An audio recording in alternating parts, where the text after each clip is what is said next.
This overhaul of our rules of procedure is intended to make them better in terms of efficiency, transparency and clarity.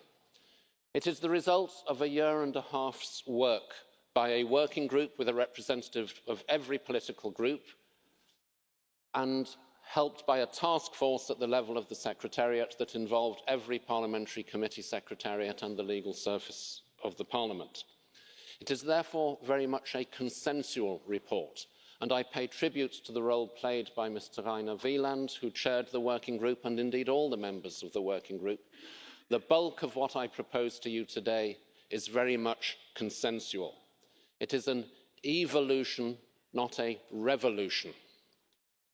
Nonetheless, although many of the rule changes are technical, there are quite a few that are of political significance. Let me list just a few very quickly.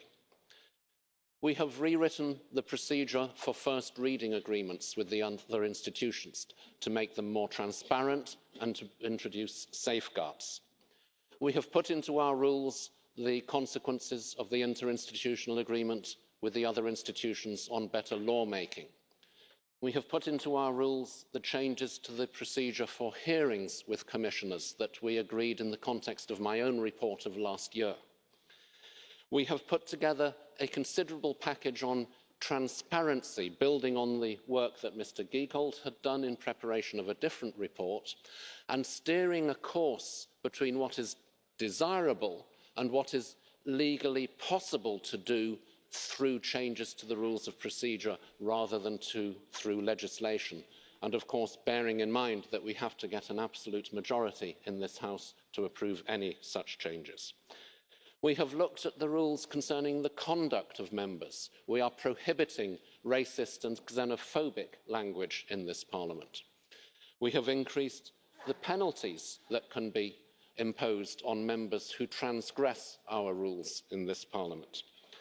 We have rationalised the numerous thresholds in our rules of procedure for triggering different procedures, rationalising them to just 3 different thresholds. We've not raised the thresholds, by the way, and the most common threshold is the lower threshold, but nonetheless we have brought greater clarity here. And we have also made provision concerning membership of parliamentary committees, such that when a member leaves a political group and joins another one, which happens occasionally, the group that he or she belongs to can replace that member on the parliamentary committee that they left.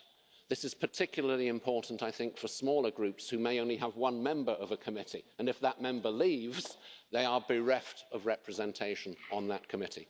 So overall, a wide package which I have the great honour to commend to the House. Thank you.